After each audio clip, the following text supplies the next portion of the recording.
ઓમ શ્રી પરમાત્મને નમઃ. અર્જુને બીજા શ્લોકમાં પ્રશ્ન કર્યો હતો, પ્રયાણકાલે ચ કથં જ્ઞેયોસી નિયતાત્મભિઃ. તે પ્રશ્નનો ઉત્તર આપીને હવે 8મા, 9મા અને 10મા શ્લોકમાં અંતકાળે સ્મરણ કરવાવાળાઓના પ્રકારનું વર્ણન કરે છે. આજનો શ્લોક છે શ્રીમદ્ ભગવદ્ ગીતા અધ્યાય 8મો, અક્ષર બ્રહ્મયોગનો શ્લોક ક્રમાંક 9. હવે ભગવાન ધ્યાન કરવાને માટે અત્યંત ઉપયોગી સગુણ નિરાકાર પરમાત્માના સ્વરૂપનું વર્ણન કરે છે. તો ચાલો આપણે આજનો શ્લોક જોઈએ.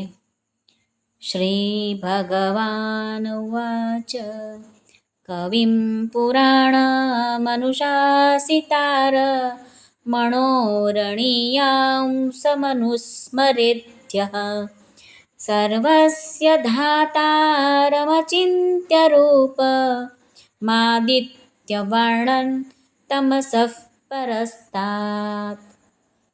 આ શ્લોકમાં આવતા સંસ્કૃત શબ્દોના ગુજરાતી અર્થ સમજીએ.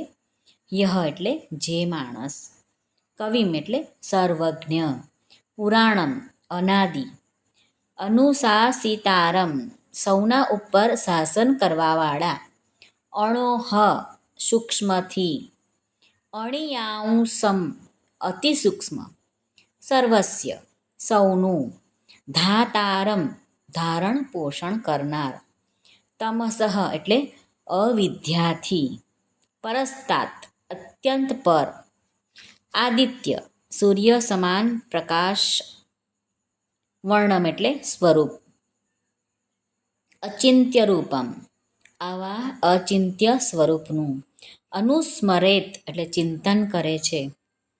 જે પુરુષ મરણકારે એકાગ્ર મન વડે દિવ્ય પુરુષનું સ્મરણ કરે છે, તે પુરુષ પ્રાણને સ્થાપિત કરીને સર્વજ્ઞ, પુરાતન, નિયંતા અને સૂક્ષ્મતમ બધાના પાલનહાર, અચિંત્યરૂપ સૂર્ય જેવા તેજસ્વી, અજ્ઞાનરૂપી અંધકારથી પર એવા સ્વરૂપનું ચિંતન કરે છે.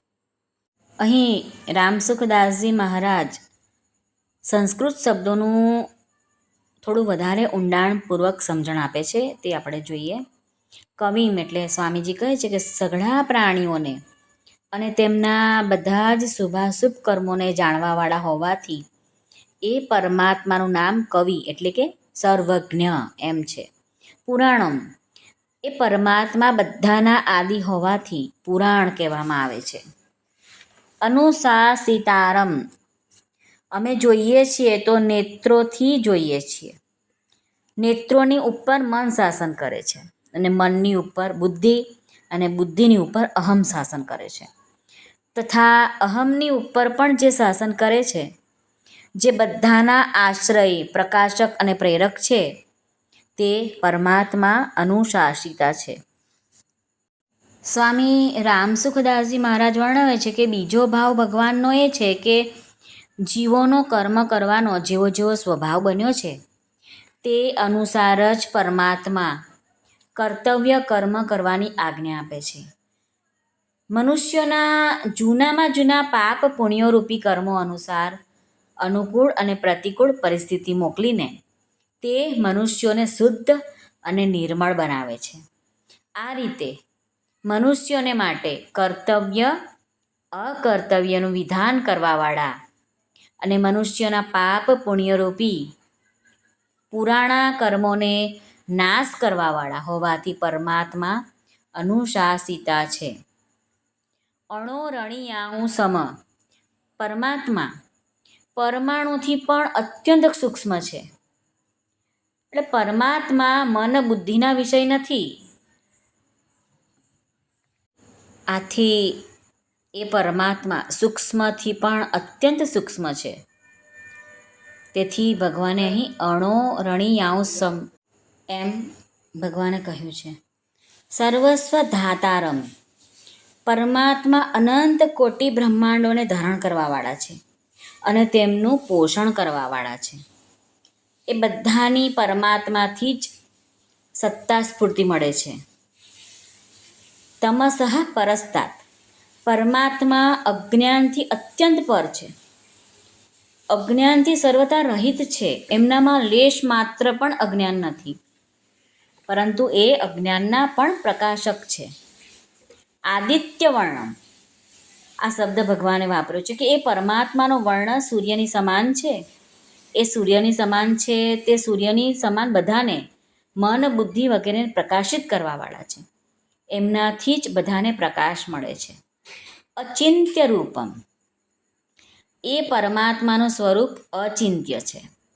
તેઓ મન બુદ્ધિ વગેરેના ચિંતનનો વિષય જ નથી.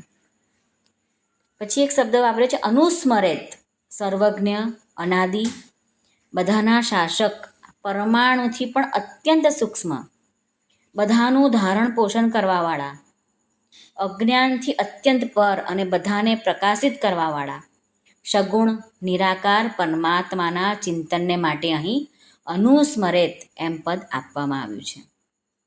અહીં અનુસ્મરેત પદ કહેવાનું તાત્પર્ય એ છે કે પ્રાણી માત્ર એ પરમાત્માની જાણકારીમાં છે, એમની જાણકારીની બહાર કશું જ નથી. એ પરમાત્માને બધાનું સ્મરણ છે. હવે મનુષ્ય એ પરમાત્માનું સ્મરણ કરી લે. શ્રી કૃષ્ણાર્પણમસ્તુ. સર્વને ભાવથી જય શ્રી કૃષ્ણ. રાધે રાધે. હરિઓમ તત્સત. જય ગુરુદેવ દત્ત. જય સ્વામિનારાયણ. જય માતાજી. નમઃ પાર્વતે પતે. હર હર મહાદેવ હર.